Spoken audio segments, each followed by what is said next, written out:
Welcome to CJP. We're excited to have you. Thank you, Andrea, and it's great to see everybody on. Yeah. Uh, and Liz, thanks for setting this up. Hey guys, I'm brand new, as you saw, not even a month in the seat, but I'm super excited for that. We have our first board meeting coming up later this week, so I'm drinking from the fire hose, as I'm sure you all have heard that term. But really excited to meet you all in person at some point in the future.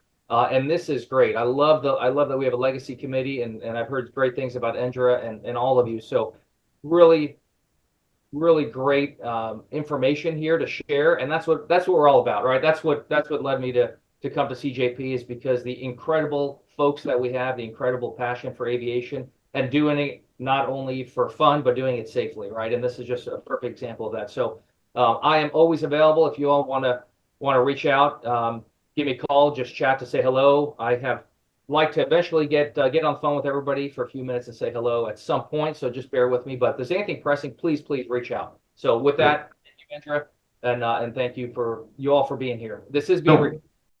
Well, thank you, Rob. Thank you for giving us your next chapter in your professional career. We greatly appreciate it and look forward to learning from you and your leadership. So thank you. Good. Do we have Zach and Ben on the line here? Can you hear me, Andre? It's Ben. Yes, we can hear you. Let's test Zach. Can you? Hey, Andre, how you doing, brother? Good. Okay, great. So, a lot of you guys have, the JT-15D's engines, the great engines on our aircraft, and Yep. all of a sudden, before you know it, this dreaded hot section comes up, and it's time to pay the piper for all the flight hours that we've had. That happened to me 4 or 5 months ago, and I looked around and found Ben and Zach down in Stuart at Aerodyne, and had just a terrific experience with that. I was working on my AMP, so coincidentally, I needed some turbine experience, and they let me tag along with the dismantling of the engines off the aircraft and all that good stuff. So I got to see firsthand, and we had some great barbecue lunches and good times down there. So, Yeah. really a great experience. I thought it would be fun for the group to just have a little fireside chat with Ben and Zach on hot sections and overhauls and stuff. And so I'll ask some questions. They'll spread some wisdom around, and then we'll open up for some questions for the group too. Does that make sense? Sure. Yeah, good. Just have to add a little bit too. Andre assisted us with his own hot sections, and still paid the whole bill. Well, I figured I was slowing you guys down more than I was helping. I will say you were very good. Yeah, well, if owners, if you guys ever have a chance to be part of this, it's just super educational. And before I start asking questions, I'll just sprinkle a little bit about my experience. So we show up, the aircraft is in a hangar, and a team of 4 shows up, led by Zach.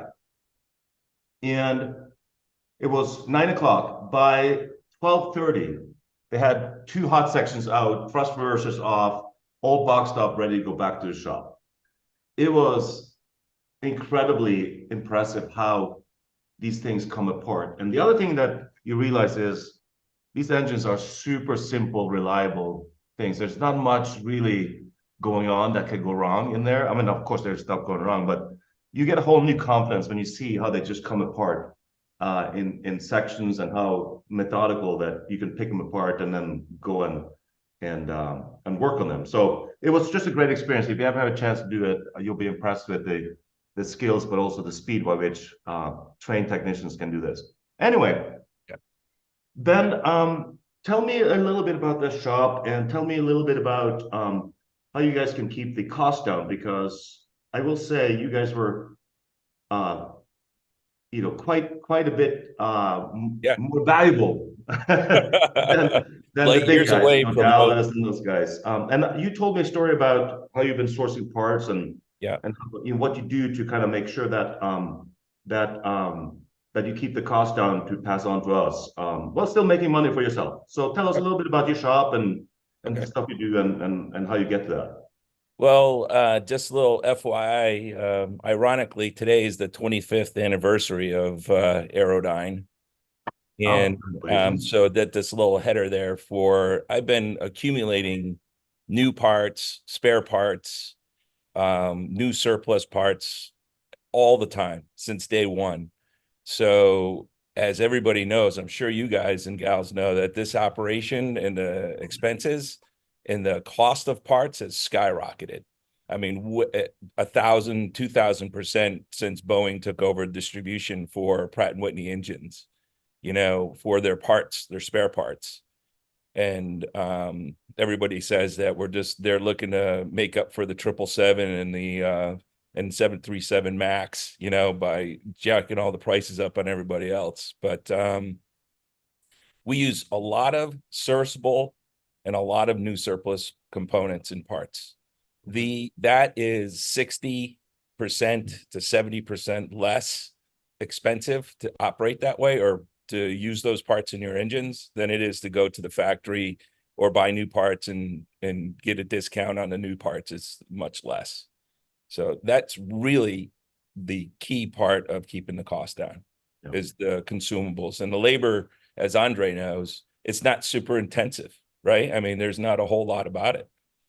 3 hours to get them out, maybe another 6 hours to get them back in, your engine back together. So, we keep the labor costs down as well with the talent that we have. Some shops will take a couple of days. We usually do it in a day. Yeah, good. By the way, a side question. Somebody on the call here wants to know if I had -1 or -5s. I can't even remember. Did I have -1s or -5s? Do you guys remember? Yeah, 5As. 5As. Okay, good. Yep. Thank you. The Citation 5 is a 5A. Yeah, Zach, just quickly background on you. I know you had experience from the industry, so just give us a little background because that is relevant to a question I'm going to ask you a little later. Yeah, that's fine. I worked for, I don't know if you can hear me, but I worked for Hale Aircraft out of Atlanta for roughly 10 years. They were an overhaul facility for the JT-15D. And I worked with Ben for about 5 years in that 10 years. He was one of my customers and we worked together. And yeah. Anyhow, long story short, I ended up moving down to Stewart from Atlanta to work with him. So, and I was tech at the overhaul shop in Atlanta. So. Good. So the question I was burning to ask you, because you have a unique way of experience, is when we come up to the 1,750 hour, that's clear, it's a hot section. But when you come up to 35 or 3,600, this question is, should we overhaul or should we not? And we're all Part 91 here, right? So is there a benefit to doing the full overhaul, or is it just fine to do the hot section at 3,500 and whatever 7,000 and God knows what comes after that, but well, at 3,500, you would want your engine at least bore scope, but that comes with the hot section. We do a 601 at that time, which is a full bore scope inspection of the cold section, make sure there's no corrosion, all that good stuff. But I mean, if all that's good, yeah, there's no problem with this doing a hot and continuing the engine. Yeah, good. Yeah, because you told me about the overhaul. It is a pretty invasive process, and right now, if you send it to literally anyone, it's going to take you probably 6 months to get an engine back right now. And that's Pratt, that's Dallas, that's Standard, Avmath, ITI. Everyone is backed up. So even if you send it for overhaul, you're not going to get your engine back in 6 months, and it's probably going to cost you $600,000 to $700,000. Yeah, nowadays. that's the kicker, because I'll just add a little bit to that. The consumable parts have gone up considerably, and there's several large kits in the consumable parts for overhauls. Yeah. So it's not unusual for the engine overhauls for the 15D, all models 1 through 5, to be $500,000. Yeah. And a lot of these airplanes aren't valued at much more than, well, now that's gone up quite a bit. You're $1 million plus now, but back in 6-7 years ago, it was down. So yeah. Good. Thank you. So just start with the basics. Zach and Ben, just talk me through the 5 or 6 or 7 or 8 steps of just taking the hot section off. You show up to the airplane and you start screwing out and taking off the thrust reversers. What happens? Go ahead, Zach. Well, first we verify we're working on the right engine. So we start there because, sometimes there might Amputate be the wrong leg. yeah, there might be some confusion on what engines do actual hot section. So that's usually the first step. No one wants to tear out the wrong hot section on an airplane. Yeah, we go from there, and then we pop the thrust reversers, and then we start pulling the TRs off, and then your exhaust case, and then the low turbine, the high turbine. So the money of your hot sections really is that high turbine, and the blades on it are getting hard to find, and they're pricey. I mean, Ben will tell you. I mean, depending if you have an Ultra with 5Ds, I mean, the blades are running new like 6,000 a blade, and there's 71 of them. So you do Yeah. the math; it's close to 300K just in blades. And that's Yep. only on the Ultras though. So I mean, your fives are fine. But that's the main thing. Like if you were to value your hot section around, if you have a completely fodded turbine disc or a no witness step, I mean, you're looking at a pricey hot section. Yeah. But And other than the nozzles and the igniters and all the other stuff, what are the big components? That's the turbines, and then there's the burner can, right? yeah, you have a combustion liner or like you said, a burner can. And they almost every hot section, they have cracks in it, but they can be repaired. So I mean, every now and then you'll have a combustion liner that's just completely scrap or BR, there's no point in repairing it and just swapping it for another one. So Yeah. Yeah. Okay, so 3 hours goes by, and then we have the hot section in a nice little, box, and then we go back to the shop. What happens back at the shop? Fuel nozzles are disassembled and flowed, and everything's pretty much disassembled, cleaned, and inspected in the shop. And then, if things need repairs that we can't do in-house, we send out to vendors. Yeah, I remember you guys had to send out my burner cans and for a little bit of welding and stuff, right? Yes. Tell me a little bit about that. I'll let Ben. Yeah. Well, we use a vendor that's local. Well, pretty much, they're on the peninsula here with us, and they're like 100 miles away. But they do all the major repairs that we can get done on combustors, the large ducts and the small ducts, those three components in your engine. And they turn them pretty quick and inexpensively. That's just another thing too.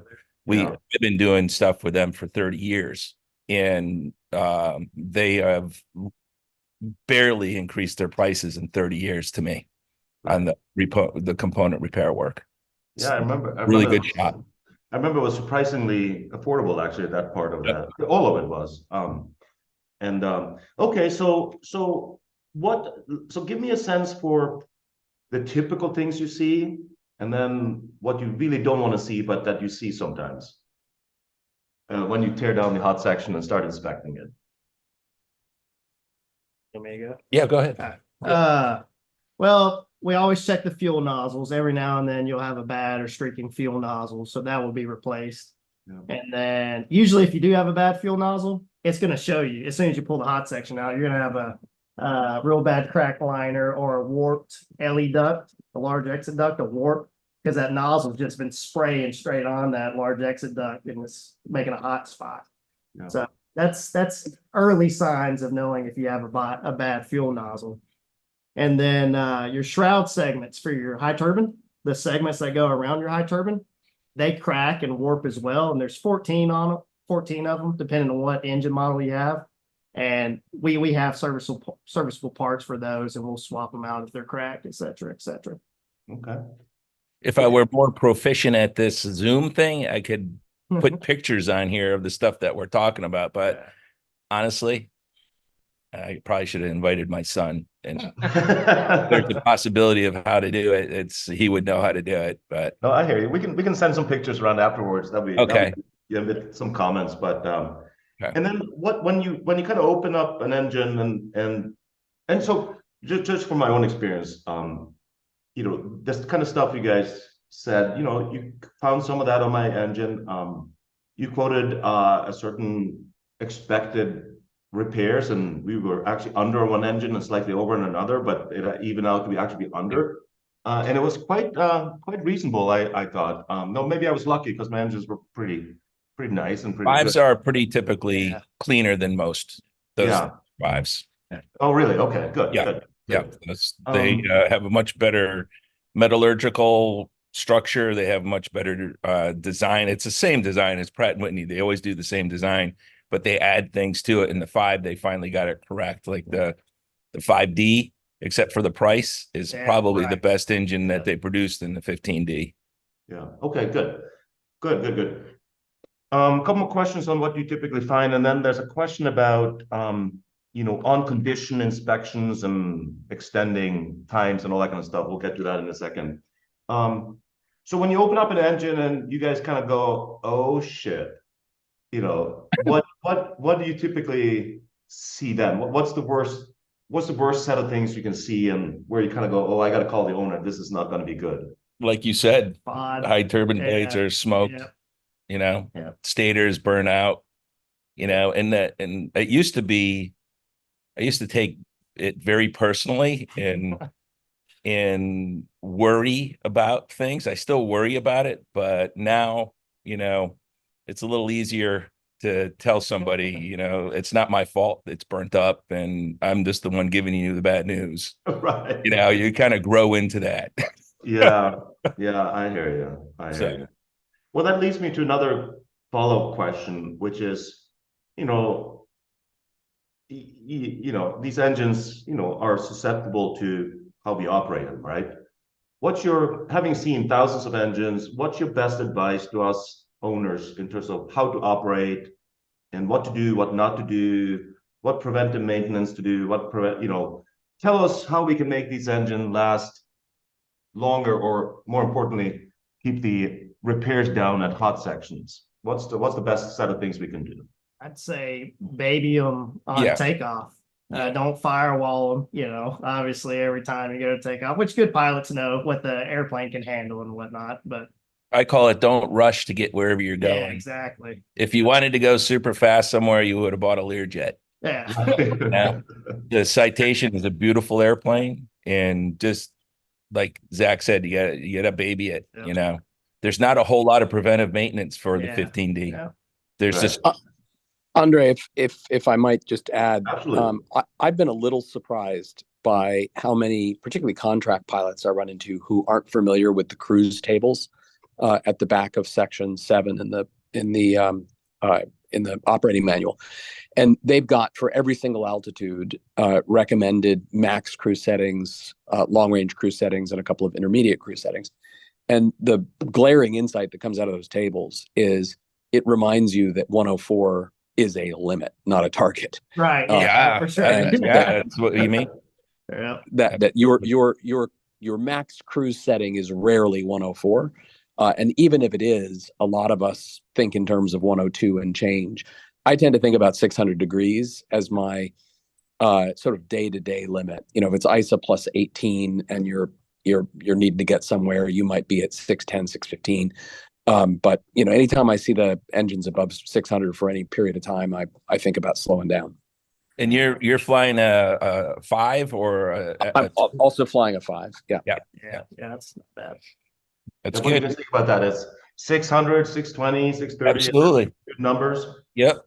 I mean, you guys already start off, if you're all in 5s, you already started off with a good engine that's designed to take more than that, But if you baby it like you do and keep it down to temp and corrosion is really the biggest 2 items that is going to mess you up with this engine. So you can control the temperatures. You really can't control the corrosion, unless you have an option to be keeping it in a hangar versus out of a hangar. Inside is obviously the best. Yeah. What's your advice? So for people that are in places like Florida and maybe have no choice but to keep it outside, what's your advice on keeping the corrosion out? I saw a corroded engine and you guys were working on it. Yeah. And that was in the cold section, if I remember correctly. Yeah. There was a lot of dremeling and spraying and sandblasting and stuff. But you guys got it back to perfect shape, I will say. But it was a reasonable job. What's the best advice for keeping engines clean when you live in Vegas? I don't worry about it too much, but if I move to Miami, I might worry about it more. So what's the best advice? At least covers. Yeah. At least covers. You got to have minimum. Okay. Yep. Inlet and exhaust covers. Keep those on there. It helps quite a bit. And if it Really? sits for a long time, yeah. And if it sits for a long time, then you can put discontent packets in there. Yeah. Absorbs moisture, but don't forget to take them out. That's But So how do the covers help? Is it they just keep the moisture out? Is that okay? yeah, it does. Yeah, the between the cowlings, the space in the cowling and the inlet and the engine and stuff like that, the temperature variances from day to night and morning, it's going to typically stay outside, so it's not going to, get inside the engine. You know what I'm saying? If you for both ends, it's sealed. Essentially, it's sealed.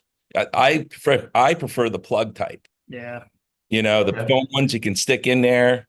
The other ones are great for if you're a quick turnover or night or something. But if you're going to park it for a little while, I prefer the foam plugins because it goes right down in seats. If you've seen those before. Okay, yeah, sure. I did not know that. I thought the covers were more for keeping thawed and sand. Windmilling, etc. Yeah, those fabric ones typically are about all that. But the foam plugs would be good for long term, a week or two or whatever. I need to get myself some phone plugs then because I might be moving to Miami and why hangers, right? I know.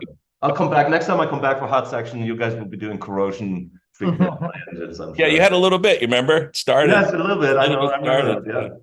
Yeah. Good. There was a final question before I open up to the group around some people are selling these like on-condition extensions programs, that kind of stuff. What's your thought on all of that? Well, I'll just start. Zach can add too. I just say if you're 91, technically you don't have to do any of the programs. The programs that are available work good for 135 ops and stuff that have to be on a certain program to go past TBO. But the 91, they don't do anything different than you would do if you were just on yourself. If you're a 91, the program people have you do hots. Sometimes they delay the hot for a couple 100 hours, like the Sky program. Okay. But you do have to eventually do the hot section. And that's the only preventive maintenance they do to exceed you out another 1,700 hours, 1,750. So if you're 91, you're the operator owner. Yeah. You're in charge of how you want to maintain your aircraft. Pratt & Whitney says they recommend that you do these inspections, these overhauls, etc., but it's a recommendation. Yeah. That's even how the program people get around it too, by getting an STC or just some of them just do add their, like, what was Mark Hofstetler doing out there? He has what is the program that the 135s use that it's like their IPC, it's their procedures manual. There's a certain term for that, but what they can do, some operators can put everybody's airplane on that so they can extend the TBO with their monitoring system. Yeah. So, yeah, they do the hums and stuff on it, but as a 91, it's entirely up to the owner operator, 100%. I like the sound of that. Somebody asked a question on viability cost of blade regrowth. So I don't know what that means, but you guys probably know what that means. Yeah. It's blade retips. I mean, it's a good idea to do, especially for an ultra owner. If you have a small wear step on your turbine and say, if there's just a sliver left on that wear step and we put it back together, next hot section, you may not have a wear step just from, that's what it's there for. Okay. And then you're down a whole set of blades when you could have just sent them out and had them retipped. And I don't know exactly what the price is, but it's inexpensive. Like 40 grand to 50 grand, somewhere around there to retip. So spend 50 grand instead of having to spend 300 grand. You know what I'm saying? Right. And the witness step that he's talking about is if it's a mark or a detent that Pratt designed into it so that they can measure the blade at all times. There's a fixed spot on that blade, and there's a dimension that it can't exceed for stretching, because after a long period of time, those blades start to grow. And if that happens, you have to reject them. So if the witness step isn't on those blades, you're not going to have an accurate measurement of the growth of that blade. Yeah. So it's mandatory. There is no up to the operator. It's mandatory to take them out of service because you can't determine the actual blade growth.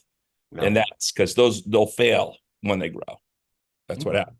All right, good, good. So there has to be a little piece of that left for the factory to retip them. Just wanted to add that in there. By the way, you guys have already added value to the owners. Somebody's already ordered Bruce intake and exhaust pump plugs as we were on the call. Good. A Good. follow question: if you're in the hangar and if you hangar your aircraft, do you want to put plugs and covers on them? Yeah, doesn't hurt. Doesn't hurt, right? It really doesn't hurt at all. Plugs and covers whenever you can have them on there, because you don't know, what Yeah, true. a bird goes in their nest and the mud daubers and all that stuff. Just keep all the crap out of there that you can. That's awesome. Yeah, good. All right. That's the end of my question. You guys have been terrific. I want to Andrew, open up to did the you group to ask some questions here for a second and then. did you see Nathan Thompson's question Was about that- the N1 speed limit? Yeah, I okay. did. So I'm flying an Ultra. The max is 100%, but the temps never approach red line. What does the N1 speed limit mean in that case? Meaning, is there a correlation between is the N1 limit related to the temps, or is it just a limit? Yeah, no, it's a limit for speed on the engine. Yeah, you have a max operating limit for N1 speed on all of the citations. Right. And that hopefully, did I hear that correctly? It's the temp is nowhere near red line. Right. Yeah, at 100%. Yeah, okay, yeah. No, then yeah. Which is good. Yeah, Oh, definitely. I It's thought you were like a charter pilot. 50, 100 degrees C below red line. Yeah. I don't understand then what the N1, I fly below it, but I'm just, it's not clear to me what I'm doing at that point. Am I protecting the blades, or is it like avoiding a uncontained failure? Yeah, pretty much. You want to stay within the limitations of the on the chart for the speeds, the N1 speeds and the N2. Your turbine speed is your power indicator. So you got and that would correlate with your temp more than your N1. Your N1 is going to spin super fast, and your bearings are only rated to certain stuff, and it's all designed into the fatigue factor of all those components. Yeah. So let me ask one other question on this. So I did hot sections, and it was the greatest thing, and it worked out. I assume power loss, which I don't know if I have power loss, but a couple of these liners that the turbine blades, the high turbine blades spin in, had to be. What did you call them? I'm sorry. Shrouds. Shrouds. That's the term. Yeah, I had that wrong. Had to be replaced. I mean, would you ever in a hot section put shrouds with a greater thickness to reduce the turbine gap, the gap to the. So we have a tip clearance we have to go by, and it varies per engine model. But like if you have a 5A or own a Citation 5 or whatnot, your tip clearance is between 18 and 33 thousandths. Well, if your turbine shrinks, we have to step up the segments to achieve that tip clearance at all times. Got it. So Better presumably, clearance, the better the temps. yeah. I mean, but the tighter the tolerance, the more power you get through. Exactly. The more efficient the core is spinning, which helps everything else, fuel flow, everything. So I assume in a hot section that's measured and adjusted if needed by putting different shields in. Yeah. Or That shrouds. makes the efficiency of the engine much better. Less air blowing by those shrouds is going through your turbine blades versus around them. And that power, like I said, is your N2, your turbine is your heartbeat. Right. If that starts getting weaker, or temps are increasing, your fuel flows are increasing, and your power is going down, then you've got a hot section issue. Yeah. That's pretty much it. All right. I had a question there about the impellers and the blades. So, I mean, I recently purchased the two, and I think I know Aerodyne, y'all did the hot section here recently on it. But other airplanes that I looked at, there's this big voodoo language going around with, okay, if you buy one that's within so many 100 hours of either hot section or overhaul, if it doesn't have the right impellers, if it doesn't have the right blades, you don't even have the option of going on Correct. condition past that point. So That's can you correct. explain a little, there's certain model numbers there for anybody else that might be looking for changing an airplane or something? It seems like that's a critical component. The older citations, citation ones, and some citation twos have high turbine blades that are time limited, and anything that's time limited, whether it's hours or cycles, is a mandatory pullout. You can't do it. And there are airplanes available out there that have impellers, like you're saying, that are short on cycle life. So they're not going to make the next interval, and which means you're dead in the water essentially until you replace that impeller with something with cycle life. Or if you had to change the HT blades to something that's not time limited, a non-conditioned blade, that gets you out of that one too. But yeah, cycle life is the biggest thing on your engine. If you can't exceed that and go on a TBO extension, you have to make sure that your components are going to have enough cycle life or hour life in them to make it worth it to go beyond on the 91s. Very good. And what are we looking at for impeller and turbine blades? Hundreds of thousands, not Oh my economical. You know what? Actually, the impellers are pretty available, depending on what airplane you're running on. But the 8 high turbine blades, those blades are, they're diminishing as time goes. That's another plus for this tip expander people. Right. It helps tremendously. So, but an impeller will probably run you, with a change of the impeller, it's going to probably run you about $100,000, because it's a complete teardown. Impeller's changed, it's test celled. It gets torn down essentially to like an overhaul level. But again, on condition maintenance, part 91, we obviously look at everything and have enough experience to know what's either good or bad. So you're less likely to get whacked with a huge bill because we're not in there looking for stuff to change on you, We're not And- trying to sell you new everything. Not that When that's you don't sale need it. pitch or anything. I'm just saying, beware. Right. You don't have to do a lot of stuff that some people will tell you have to do. Yeah. So, but cycle life, you cannot exceed at all. That's mandatory stop. Thank you. More questions? Yeah, I had one. I actually so I bought my plane from Tarver back in 21, and you guys had done the hot sections, I think, a full year before I bought it. And it's the classic thing, because we have 2 engines, we're always comparing them as pilots. And if they're Yeah. so I'm gonna just show you guys a picture real quick. So my N2s are quite different. Like 2.5%. Now, when I normally run my max cruise, I run at 650, just because I like to go fast.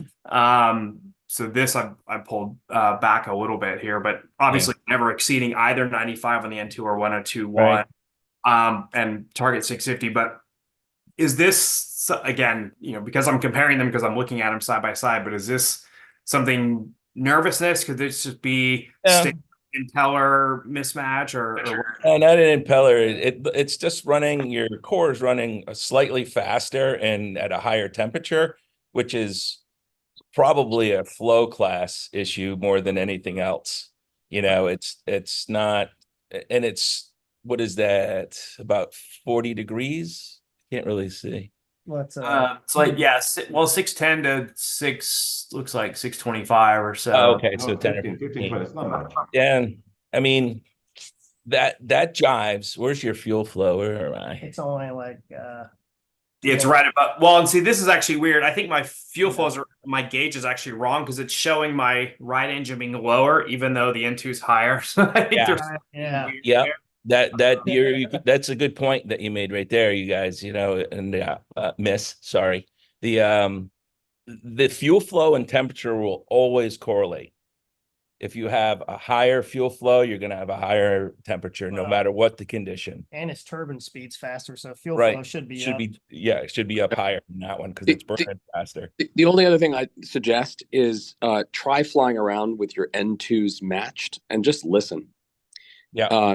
In a number of citations, you'll find that the issue is that the N1 gauges are slightly miscalibrated, and that matched N2s will deliver, a nice harmonized sound, and your instruments all lined up, and that's a better way to fly the airplane if that's the case. Well, yeah, if you definitely you have a point there, that although you need to be aware of your N1 all the time for sure. Well, I of know course, you're not saying not not to be, exceeding but- limits, of course, right. but Yeah, or it's guidelines. true. It's true. That's like I said before, it's the heart of the engine. That's your power maker. So So as far as that fuel flow, what do you think could actually be the gauge, or do you think it could be on the sending unit of the engine? Where should I start? that is such that is such a negligible Yeah. difference that I mean, do you take OCD medicine by chance? No, You don't, maybe take a little because well, it so could- I haven't. I mean, I've been flying it for 2 years, and it hasn't bothered me. I'm asking you if it should bother me. That's really what I'm. no, I'm just teasing you too. No, it really shouldn't. Those things are running beautiful. Okay. They really are. Yeah. There might be some things you can do to get them more matched up, but it might not be worth it. Right. But like I said, it's really those are beautiful numbers. Yeah. Really. Yeah, mine it's not quite like that, but I have a 10-15 degree gap at matched N1s, and I'm like, I don't even bother. It's a little irritating to watch it because we're all like, okay, it wants to be perfect, but there's no point chasing it. Yeah, I mean the temp difference isn't that big a deal for me. It's the N2 difference. That 2.5% seems like a big. Yeah, I know gap. what you mean, because it's a thrust issue at that point. I mean, that's the fan is giving you the power. The turbine is actually the hot section giving the heart for the wings, so to speak, So yeah, you're probably down a little bit if it's accurate. If it's accurate, you're probably down a little bit of power on that side, Number one engine seems to be just a wee bit stronger. Yeah. Right. Okay. Cool. Thanks, guys. Yep. All right. More questions? Okay, good. Zach and Ben, thank you. Can't thank you enough for being here, but also for being in the industry and helping us maintain these older airplanes and older engines. It means a lot to us that we have somebody like you guys to be part of keeping us flying. So thank you, and thank you for showing up and sharing your experience. We really appreciate it. Oh, that wasn't a jab. Can I ask a question? We had all the sick people for the other program that you had. Everybody was sick as dogs. I know. No, I totally understand that. What Ben is referring to, we were supposed to have the team in person at CJP conference down in Nashville, right? Was it? Yeah, Nashville. Yeah, Nashville. Yeah. And both of them got sick and couldn't make it. So that for this session. But thank you so much for doing it. Really. Oh yeah, no, you're welcome, and we're here to help you guys because we want those planes to last too. I mean, just trying to keep this stuff going, and it's going to happen unless people question, somewhere. Dale, go ahead. Being you bore scoped our engines probably a little over a year ago or whatever, but question for you: what is the average cost of a hot section? And you're in a 5 as well. Sorry, it's a 2. It's a 2. Yeah, they're 40,000, 50,000 side. It's typical. And Ben, is that with expected repairs, or is that like take it apart, inspect, and some repairs, or what's the? That's an average. That's if it's at a 1750 or 1800, because you guys can all go to 1800. Pratt gives you 50 hours, just FYI, as a scheduling thing. So you could run them up to 1800, but if it's at 1800, it's 40 to 50,000, and it's just typical amount of damage, typical burning, typical cracking, and it's an average really what we run by. But it can exceed that, obviously, if like if you have the blades need to be replaced, or even if the high turbine stator has to be replaced. Well, I'd just like to say, I have worked with Ben a little bit, and he's a great guy. And not only that, I talked to some other people when we were looking at an airplane, and that's how I first got his name. And they were saying, hey, he's the only one they ever seen anything to. So I've been real pleased and so Appreciate forth. that a lot. Yeah. Yeah, just you know, being honest gets you far. Yeah, You know? no, we really appreciate that. Thanks, Just, Bill. there was a final question here on the so how many times, so somebody's asking, how many times, if we, part 91, we keep doing hot section, how many times can we do it before we're like, okay, we can't do it anymore? I would just do it once, honestly, Yeah, because you have a lot of other stuff in there that really needs to be looked at. I would just do that 1750 and you can 3,500. go two ways. You could, if you still have the airplane after another 1,800 hours from this day, you still want to fly and you project to fly, you could do a light overhaul. You don't have to overhaul. You could just tear it down, do mainline bearings. It's like an airline situation, you know. It's seriously, it's on condition, essentially. Interesting. By Okay. you're 91, you're an unconditioned person.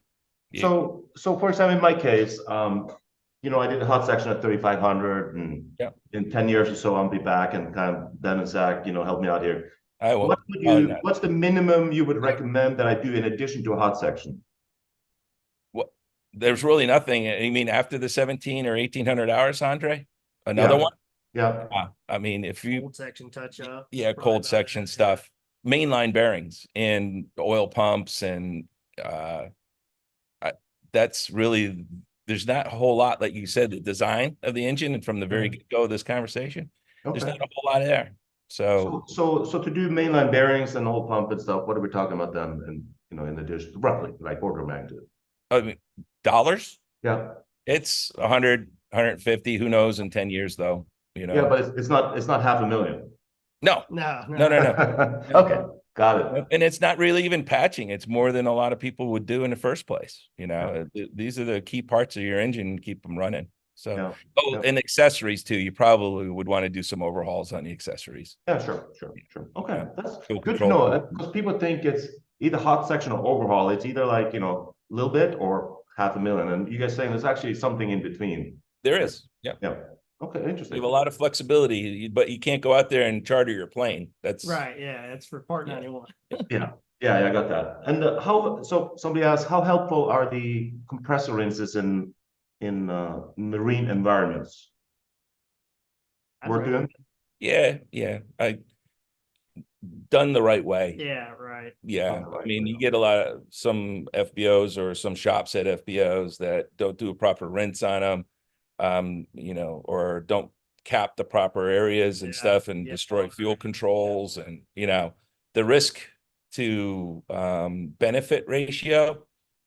If you're not in saline environment, don't bother. But if you Yeah. are, you know, I would do it as often as it is, you know, feasible for you guys. Okay. Good. All right, good. Well, thank you. We'll let you go now. Really appreciate it. Feel free to You're stick welcome. around, but also feel free to drop off. I know you have a business to run and taking care of engines, so we really appreciate it. Thank you, Zach. Thank you, Thank Ben. You. Indra, Thanks, Andre. before Ben and Zach jump off, we will send a recap with your contact information. But if people want to reach you guys, what's the best way that they can get a hold of you and ask you questions? The best way to get a hold of us, there's two. One is the office phone, and I don't know if you guys have that or not, but We do. Aerodyne, Stuart, Florida. We'll get you. yeah, and there's also my cell phone. Yeah. So Awesome. that's the We'll best send that way. information out. We'll we'll get it and send it around. I got it. Okay. I got it. So Sounds thank good. you guys. Appreciate Bye. it. Have a good day. Thank you. All right. Bye. See you, bud. Well, super useful. Thank you. Bruce, you're up on type rating and FOQA.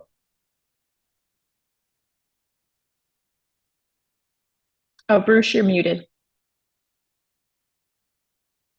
Well, that's There we probably go. an improvement over my voice. There you are.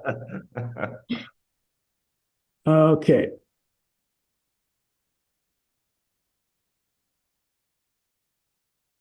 There we go. Oh, wow, look at that. Well, I figured since we're flying old planes and we're mostly old farts, old English script is the thing to do. Okay. First I'm just going to go through what's happening with respect to the hopeful CE 500S type rating. As everybody here knows, our planes were all done under Part 25, which Part 25 generally requires 2 crews. The exceptions I can think of were the old 7.2s and stuff like that required 3. Sometime in the late 80s, early 90s, Cessna convinced the FAA to grant a waiver for pilots to fly their Part 25 as single pilots. And it was applied to the types that you see there, the earlier citations, 1, 2s, the S2s, and the Bravos, and then some of the 560 series with the exception of the XL series. So, and what that did is it exempted, if you look at the waiver itself, it just exempts the pilot from adhering to 91.9A, which basically says you have to do what's in the AFM, and then the 531As 1 and 2, which calls for having to fly with an SIC if it's type for 2 pilots. So, but the waiver came with some conditions. In order to get it, you needed to have a pre-existing type rating in the type of equipment you're going for, commercial certificate with IR or ATP, and then certain time requirements. And for a lot of people, myself included, the last thing was the kicker, 500 hours of turbine time.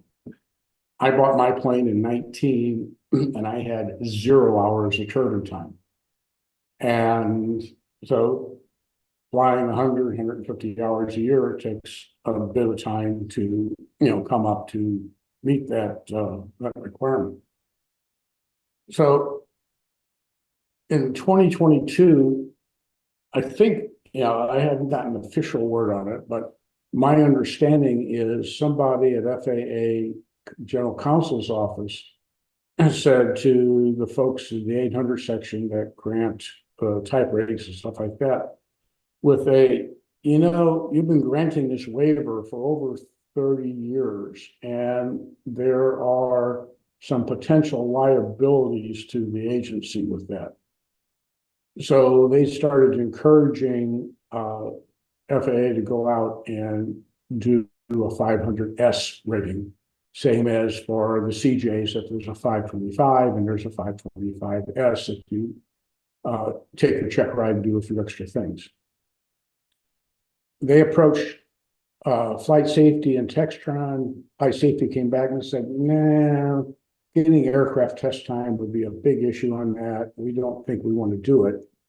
But then FAA came back and said, well, let's go with the simulator if that would be okay, because they really wanted to push this along. So that was undertaken.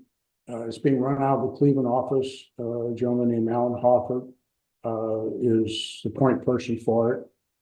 Jack Tessman, who a lot of you probably know, although he's now retired at Flight Safety Wichita, did all the initial work and then handed his part off to Textron before he retired about a year ago now.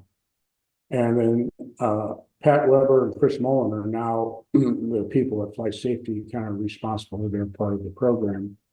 And then there's a couple of people at Textron, but it's principally Mike Pierce that is watching over this. So where are we now? I apologize if this might be a little bit small to read, but I'll go through it.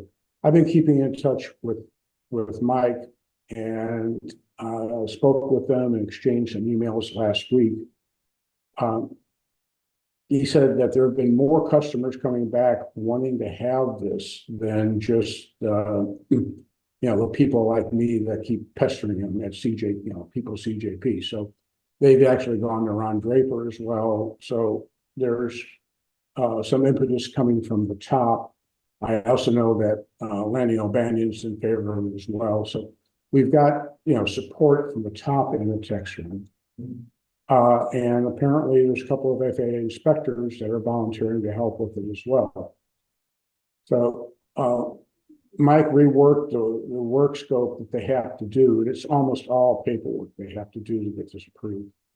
And he presented last week to sustaining engineering and flight test.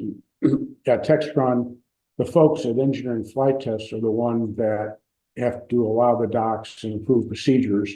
They do a lot more than just flight testing. But he got the okie dokie from them, and now he's trying to get onto the calendars of the head of engineering and sales and flight ops to get their okie dokie as well. And, once that happens, they should have a go ahead to do the part they have to do. But the problem that Textron has is labor resources. They've got a lot of projects and they're a little bit short on, don't know where they're going to find the labor to do all this within a reasonable amount of time. We, CJP, have volunteered to provide some members to, like assist with finding the stuff in the paperwork. I mean, we suggested, give us the docs for one plane. Give us some guidance of what to look for, what to do. Let us mark it up, let us find all the stuff for you and give it back to you, and then let your folks go and proof it and say it's okay. And then, they can find people that can take the 6 or 7 airframes that need to be done under this and, repeat that to try to move the process along. Mike and the others are considering our offer. They're a little unsure yet if it will be allowed, but I know in this meeting that's going to the VPs of engineering and sales and flight ops, that he's going to mention that again to them, that, we've got some weak minds out there that are willing to look for us and to try to do our work for us. So the net effect is we just gotta, kind of hurry up and wait. We gotta, we're dependent upon Textron doing something. So if anybody, has it into Textron, so Rob, when you meet Rod Draper, tell them that, that 500S is really important to us. Just help encourage to move it along. Yeah. Absolutely, we'll do. Nathan, I think you were saying something, but you're muted.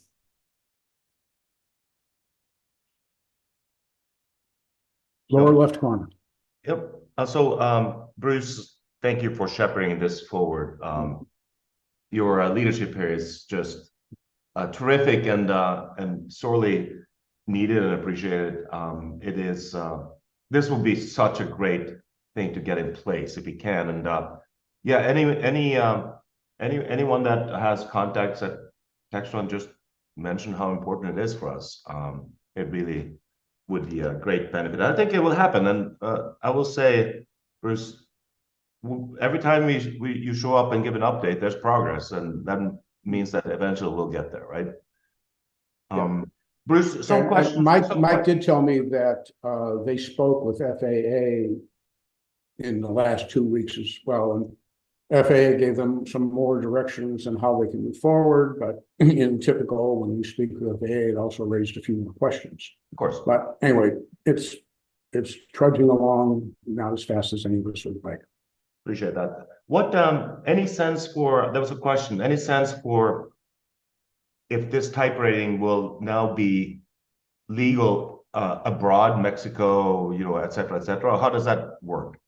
The answer there, I'm going to use the Mark Twain answer, where he said, the gentleman asked me a question, I was gratified to answer. I said, I don't know.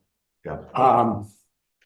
I don't know. I suspect that it's still going to require the aviation agencies in Canada, Mexico, or whoever to recognize that the new certification's in place.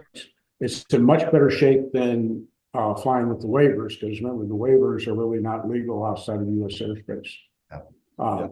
So that's I think a lot of it will come down if they issue a flight manual supplement, which opens up the possibility to operate it with a single pilot. due to the type rating, then I think you've got a clear shot on the goal. Yeah, and that's what they are. That is one of the things that they have to do. They have to do the TDCSs, the AFMs, and there's 4 or 5 other sets of letters that Mike threw out at me that I have no idea what they are, that need to be updated. But the practical thing is, how much difference it will make, because my understanding is if you're flying down to Mexico, even if you're in a Part 23 CJ, Mexican authorities really don't like single pilots. They want you flying with 2 pilots. And I have several friends that do. So it might not make a whole bunch of difference. Down here in the Caribbean, you barely get checked. So, I could probably fly right now if I wanted to, and nobody would say a word. Yeah. Good. Well, great progress, Bruce. Now, to the next topic. When we go to conventions, all these like 525 new airplane owners, they kind of talk about how they have 100% landing within the 1,000-foot marker because they have this FOQA stuff and all that kind of stuff. And us in the older airplanes, we're like, yeah, we wish we had that. Well, it turns out that we might be able to. Bruce, you've been going down the path of figuring out how to get FOQA data on your airplane and for legacy airplanes in general. Is that right? Correct. Yeah. So give us a sense of the journey and what we can and cannot do. Okay. First of all, I'll do just a very brief overview, and I know Randy's on, so Randy can probably chime in more because I think he's in the FOQA program already. But anyway, FOQA is something that originated with the airlines back, I believe it was in the 90s. And what it is basically flight data monitoring to apply analytics and numbers to how people fly, with the goal of finding trends, finding things, not necessarily to punish a pilot or flying, but find out what's working well, what doesn't work well, and what can, in the case of airlines, the company do to improve the safety and efficiency of their operations. So, Randy, was it about 4 or 5 years ago? Is this when did this start? Do you remember? Yeah, Bruce, your timing is right. We first started having the volunteers. We had about 10 or 12 volunteers, CJP volunteers, that mounted the hardware and then had the subscription through Cloud Ahoy that you're about to take us through. That's about right. Okay. So anyway, being somewhat safety focused, like I said, the CJP decided to try to implement a FOQA program for our fleet. And the implementation is a little bit different than what's done at the airlines. At the airlines, they do not, probably due to the Airline Pilots Association, they do not report any data on individual pilots or operators. Whereas our FOQA program, in addition to what you see here, is a dashboard that is an aggregate of all of the CJP members who participate, but it is anonymized at this level, so we don't see it. But it allows us to look at trends to see what's happening in the plane and where areas of improvement can be. So, like I said, it's just a lot of numbers analysis and looking at what goes right, what goes wrong, that happens. And then the big thing is there are a whole pot full of things that FOQA looks at. There's about 46 different data points coming out of the airplane that a fully blown FOQA implementation will collect.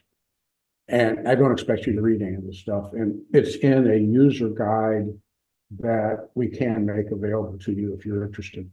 But anyway, there are a number of items over the left that are scorings that they look at. And what the group came up with was look at things that are required by the regs, 250 knots or less below 10,000. If you're in above a class B or class C, you gotta keep within 4 miles of it, 200, all the typical reg type stuff that they're just looking for, to, be in compliance with that. And then, another big area is, flying stabilized approaches, because those are the hardest, the most challenging portion for all of us. So, how are we doing on our approaches and landings? And we use some of that data then to go back to, I'm sure all you're familiar with our Safe to Land initiative and what Neil Singer and Charlie are doing in terms of putting gates in place, putting checkpoints in place along this process to make sure you're stabilized and safe. So that's a lot of the goal, what comes out of it. But I also find, for myself, when you want to look at this, it gives you that feedback as to how you're doing and what you can do better, in the future. So currently, this was as of Nashville, we had 61 all CJs in the program. Most of them were either Proline 21s or had some Garmin avionics suites in them.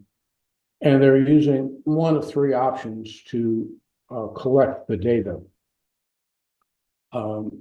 Ares 2 and Linux Legacy, those are both Tektronix boxes that are in some of the earlier planes.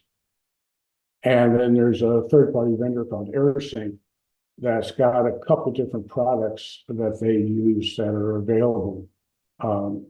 From something called the Bridge, which is just an SD card that can go into a G1000, to their 429, which has 4, 6, 429 data bus inputs, and it can pull the same data that the Proline generates or that's going to the Prolines, things like ADCs and AHRs and whatnot. And the Charlie Precourt, who's been kind of fundamental with kind of leading the effort. He told me when they set up, they wanted to make it something that was automatic for the members. They didn't want the members to have to go through and do something because they forget to do it. So all these boxes, the AirSync has an LTE data modem in it. So when you land, it calls the data in. And within 5 or 10 minutes afterwards, you get an initial, computer-generated analysis of how you did back from Cloud Ahoy, in this case, because CJP was partnered with Cloud Ahoy on being the focal data analysis partner. Now, when you get to legacy planes, okay, my plane, I fly an S2, which most of you probably never heard of. It came out in, I think, 84, 85, and was produced through the end of 88. It was meant to replace the Straight 2, but it was a few $100,000 more, never sold as well as they wanted, so they dropped it. The big difference to it, it's got a 5 wing on it, so it's faster. I've got a little bit of it's not the straight wing that's on a Citation 2. I've got a slight amount of squeak to mine, same as, like I said, anybody's got 5. And it gives me 800 gallons of fuel, so I've got, much improved endurance. And that had out of the factory, it had, I think, the 4D Pratt's on it, which had a little bit more performance than those Straight 2s. My plane, before I bought it, was modded with the Clifford Williams STC, so I now have the same motors as CJ3s along with FADEC. And the other thing for me was they put a Proline 21 in at the same time. And then after I got the plane, I was not happy with the Universal 1LW, which is a great FMS, but it's not intuitive. And I didn't have moving map capabilities and other things. So I had an upgrade done January of 2020 to throw out the UNS and put in dual GTN 750 XIs. And I was lucky that the shop was slow because that's when Garmin announced the XIs. So I ended up getting the XIs on the JetTech STC once they got approval for it. So I was real happy with that. But anyway, the net result there is, I'm kind of legacy light because it's my plane is essentially like I'm equipping a ProLine 21 CJ. And I'm going to be using the AirSync 429. I'm not there yet. I've got an agreement with AirSync, and we've done the non-disclosures on a new box they have that's got some additional bells and whistles on it. And I'm scheduled to go into maintenance the end of March, early April, so I'm just going to have the box put in at that point in time. So, in my case, the big challenge is what 429 buses is the relevant data on. I've got the documents for CJ3s and CJ1 and 2s from Collins for the standard factory ones, but since mine was an aftermarket one, and I was not given that data dictionary that tells you where things are, I've got a little bit of hunting to do to see, okay, which buses I need to hook up to in order to get all the focal data we want. And, being a numbers nerd, I also want to hook up to the Williams bus coming out because I want to be able to monitor what the engines are doing for performance purposes and see if I can infer trend data from it, or say how long it's going to take me for takeoff and landing that shows actual plane performance rather than something out of the book. So anyway, what does that mean for all of us that have legacy aircraft without ProLine 21? And remember, about roughly, I think we're about 1,000 tails now, Randy. You shake your head. And last I saw in a 2022 survey, about 25% of the fleet were considered legacy. Now, that does include some CJ1s and 1+s and the Citation jets, but it's still it's a considerable percentage of our fleet. And then the other thing to consider is, all of us are probably flying RVSM, which means we have a digital ADC, we have a digital AHRS, and I'm willing to bet everybody's got GPS and probably GTN, since that same survey had, I think, about 2/3 of the respondents that were legacy aircraft saying they fly with GTNs. But if you look at what's available, this is my plane again. I've got all the data on the left here. These are the data point requirements that CJP Focal would like us to get. They're all available on my ship. I've got a couple spots here, like for longitudinal acceleration. I know it's in the data dictionary for the CJ1s and the CJ3s.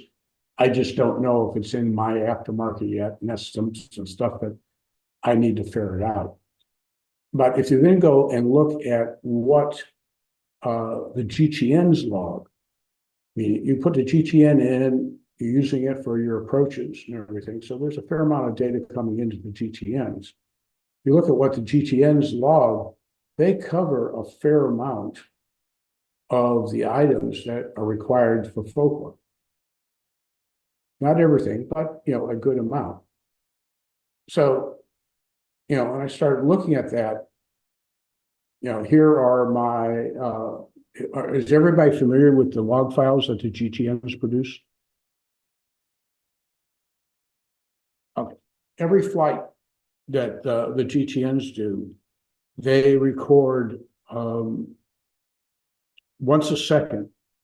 They output, about 50 different parameters. Timestamps, waypoints you're at, where you are in 3 space. They'll give you, both your barrel and your GPS altitudes. They'll give you your true airspeed and your ground speed and your indicated speeds. They have a lot of the parameters that Focal wants in order to evaluate or assess how well you're flying. So I started looking at this, and if you look at the green headers here, those are items focal once. Some of them is not exactly what you want. Like, for example, this one here that says fuel quantity. They only give it for the combined, both tanks rather than left tank and right tank, that focal ones, but that's okay. And there are a few parameters, these ones highlighted in orange for pitch roll and accelerations, that very well might be there. It just might be that the shop that put the GTNs in for me did not program the GTNs to pull that off the bus and make that available. So anyway, there's a lot of this data that's available. And so what I did was, this is the first step, I took the log files as they came off of the GTNs. And I actually have as a checklist item on my checklist. When I shut down a flight for the day, I make sure I go to the setup screen or utility screen. There's an option to dump the current logs out to an SD card. And when I'm back at my desk, I stick the card in, download them, and I've got them. I just took those and I used not Cloud-Ahoy. I'm not on Cloud-Ahoy yet. I will once I get the 420, the AirSync box going. But there's another provider out there that traditionally has had better analytics. It's called Flysto. They're based out of Europe. Guy that owns it, he made a ton of money in the IT industry. He does this because he likes to do it, and it's actually a pretty good program. So I was able just to drag and drop those files into an account I made with Flysto, and it does a lot of the same things. It's not doing it to the degree or with the specificity that we have in CJP. It's using some wider parameters. So, but you can look here for, and I don't expect you to be able to read it, but there were 113 flights that I downloaded, and I had 2 flights that had a high descent rate below 500. I had 3 flights that had a little bit of unstable descent path, and I had 5 of them, or I said I had a high indicator speed. And I'd like to attribute all those to ATC telling me to get my ass going, because that happens a couple of times when I fly into more congested airports. They tell me to keep your speed up. But I couldn't say that was all of them. Anyway, by taking that GTN data, I'm able to get all the flight data. There's some good analysis. It'll highlight some things that might be there, and it'll show you along the lines of what Cloud-Ahoy does, give you a lot of analysis and let you look and see, how you're doing. And so that's a good first step. And when I talked to Charlie over the weekend about it, he said he hadn't considered that. And so I think we can let people that want to start participating, participate a little bit of focal light and start getting that data there and, seeing how some of our legacy planes are able to fly. And Bruce, a question. If we have a legacy airplane like mine, Citation 5, has GTN 750s in it, obviously was enabled. What box do I need to put into it to communicate all this data or record and get the data captured? Right now, you don't need to do. I mean, if you're willing to take the manual step of at the end of the day in your last flight before you shut down, go to the utility screen, you hit the log button on the panel, and then there's options to download the flight logs and download the WAS data. Just download the flight logs and then pop your SD and shut down, pop your SD card and pull it in on your Mac or your PC, and then download it into Cloud-Ahoy or download it into Flysto if you're using it, and you can do it. And can you do it? Now, like I said, it doesn't. Pardon me? Can you do it once a month, or is it just the most recent flight? The data dump, and I have to qualify this because I've only flown with the 750 XIs. I have not had the earlier 750s that are a little bit more memory constrained. I know with the earlier 750s, you had to have an SD card in the 750 for it to be recorded because you're recording directly onto it. But it records, it records the whole shebang. Matter of fact, if I Interesting. I had no idea. I thought you needed like a fancy box to do all this stuff. But no, what the fancy box does is it saves you the effort to tap the screen 3 times, wait 3 or 4 minutes for it to download, and then see if I can find it here, and then upload it to Cloud Ahoy automatically. Really? Okay. But, yeah, maybe but I I was able to. didn't know that, but that's amazing. Yeah. That means we have a solution. But I've got 2 directories on my PC that contain the individual GTN data logs going back to when the thing was installed. I was able to just on Flystone anyway, just to select every one of the CSVs are in those directories, drag and drop it on the Flystone. Took it about 10 minutes or 15 minutes. It imported all of them. And like I said, it went back and it's giving me, all the flights I took since I put the thing in, and lets you drill down on more information if you want. So that's kind of available right now. It's still nice to get, the automatic aspect of it. But, we can really start participating to some level right now. And, it's up to Charlie and Nick and some of the others in the Folkwell committee to decide whether they want to, mark us in somehow that we're not quite full Folkwell in terms of the data we collect, but we're, partially Folkwell. But, from what I've been able to see, the most important data is how you're flying your approaches, how whether you're meeting the gates and all that. It's there with what the GTN gives you. Amazing. Thank you. That's so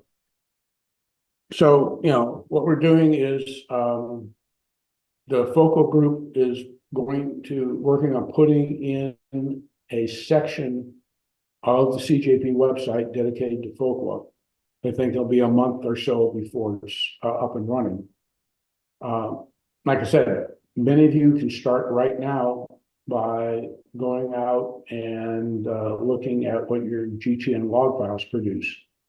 But we are working on, a fully automatic rather than a semi-automatic type of solution there. And, if you're interested, my plane's tail email address is n550whiskey@nncc.net. Send me a note and I'll let you know when the CJP site is up, or if you've got questions about your specific GTN, I'll be happy to answer if I'm able to. terrific. So anyway, we owe a lot to Charlie and Nick and the other members of the Folkwell committee and the ones that kind of prototyped all this. And then Cloud Ahoy, Chuck Savitt, who ran Cloud Ahoy and still is running it now as part of ForeFlight.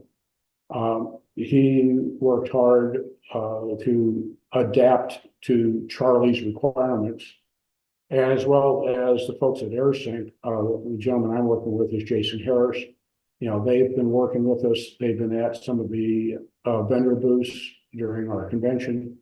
And then I know Textron and Flight Safety are helping us as well. So that's what I've got, and I'm sticking to it. Appreciate it, Bruce. Your leadership on this is terrific. And hopefully, a 90% solution in the name of safety right now is better than waiting a couple of years for 100% solution. So hopefully this will be something that we can participate in and enthusiastically do so. So yeah, more to come. The other thing I'll mention, and this is partly a shameless plug. I'm an investor in a new GA startup, insurance startup. And a couple of people, the guy who's our lead underwriter, was at Nashville and listened to Charlie's presentation about folklore and what we're doing. And his comment after that was, he said, damn, if anybody's in the focal program, whether they're CJP or the TBM owners or any of the ones that are in them, that for us is 98% of the underwriting diligence we need to do to know whether we're going to cover these guys or not. They're that impressed about the people that are participating in this, looking at it, maybe also including the safe to land, to put a different measure on how we decide to write an insurance policy or not. Yeah. Michael, you have your hand up. Yeah, so just thank you for doing this. I'm in and out because I'm with patients, but 3 quick comments. One is the Ed Rose company that I worked for that flies about 10 or 11 different airplanes. My brother still flies for them. Did Cloud Ahoy on all the planes. And they all look at each other and they all say, I got a 98. Oh, you got a 70. Oh, so they're all watching each other. That's one. And some people are annoyed by that. The second comment is that it feels exactly like what some of these car companies, auto insurance companies want to do is stick something in your car. So you have somebody else watching you and it's like having Big Brother. So I don't know how many people on this call enjoy or have that thing in their car, but that's the last thing I want them to know. And especially if you're driving a fast car, which, I have a Tesla and sometimes quickly and you'll get dinged for it. And the third thing is if you're flying in and out of busy airports, for me, MCO, it's maintain 190 or best practice. Usually they'll say maintain 190 to a 5-mile final, and you will never be really established the way you want to on Focal. You'll get a 70 or an 80% and you'll fail. And you'll look bad because you're flying into MCO or Detroit or to Houston or into California airspace. So those are the 3 things that I would caution being excited about all of this. Yeah, well, we're aware of all of that. Like I said, the data that Charlie uses is anonymized. They don't get to see, while the pilot can see his own performance for what we're doing in CJP, Charlie and the safety committee only get anonymized data. It's all private, so they won't see that it is, our favorite vitamin guy down in South Florida that's flying fast. The other thing they're doing is, as this goes on, they see trends. So, they see that, flying into Orlando, that they're always breaking, they're always flying fast. They can start to have the analysis account for that and, discount it for the conditions. I mean, one time flying into St. Thomas here, I had San Juan wanting me to fly at 250, almost to the initial approach fix. It was ridiculous, but they were pushing me because there was a bunch of airline traffic behind me and they didn't want to slow them down. So it happens and we recognize that it happens. And, hopefully we can get smart enough to account for it.